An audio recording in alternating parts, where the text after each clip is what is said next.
మన గౌరవనీయులైనటువంటి ప్రధానమంత్రి గారు శ్రీ నరేంద్ర మోడీ గారి నుంచి ఈరోజు ఎంత దరిద్రమైన వీడియోస్ చేసి సోషల్ మీడియాలో ట్రోలింగ్ చేస్తున్నారంటే నాకు చాలా అంటే చాలా బాధేసింది. ఈ మీద చూడండి, కొన్ని వీడియోలు ఎంత అన్యాయంగా, దరిద్రంగా, ఎంత నీచంగా వాళ్ళు చేసి ట్రోలింగ్ చేస్తున్నారో మీరే కొన్ని ఎగ్జాంపుల్స్ చూడండి. ఒక ప్రధాని పదవిలో ఉండే వ్యక్తి చాలా గౌరవనీయమైనటువంటి వాడు.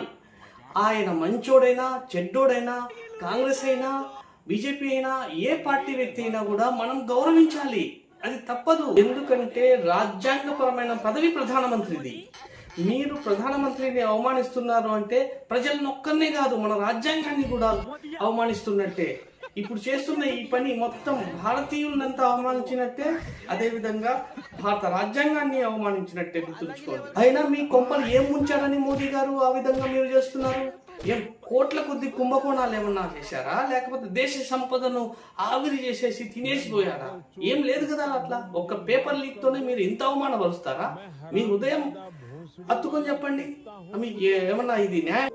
చూశారు కదండి ఆయన్ను ఎంత అవమానపరుస్తున్నారు. ఆయన ఫోటోను కిందేసి కాళ్ళతో తన్ని, చెప్పుతో కొట్టి, ఆయన దిష్టి బొమ్మను చెప్పుతో కొడుతున్నారు. ఇది కరెక్టేనా? ఇది కరెక్ట్ కాదు కదా. అంతేకాకుండా ఈ వీడియోలో ఇంకా కొంచెం ముందుకెళ్ళి ఎలా చూపించారు చూడండి దరిద్రుడు. ఇలాంటి వీడియోలు చేస్తున్నటువంటి ఇలాంటి పిచ్చి నా కొడుకులను ఏం చేయాలనో మీరే చెప్పండి. ఒరే దరిద్రులారా, మీరు పరువు తీస్తున్నది మనదిరా, మన దేశం పరువు. అది అర్థం చేసుకోండి. ఎవరితో తీయట్లేదు, మన దేశం పరువు.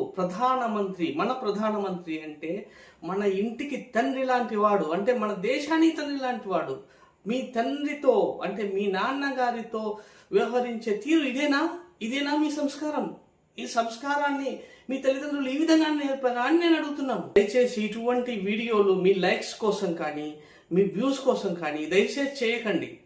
ఇది చాలా తప్పు. అదేవిధంగా ఈ వీడియోలను చూసి లైక్లు కొట్టేవారు, వారి గురించి చెప్తున్నా.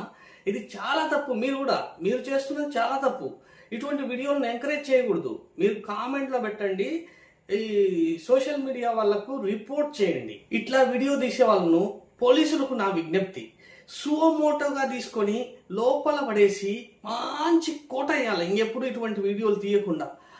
దయచేసి మన దేశ పరువును మనమే తీసుకునే విధంగా పక్క దేశాలు అంటే పాకిస్తాన్ కానీ, ఇటు బంగ్లాదేశ్ కానీ నవ్వే విధంగా, నవ్వుల పాలు అయ్యేటట్టు మనమే చేసుకోవద్దండి. దయచేసి మన దేశ పరువును కాపాడండి.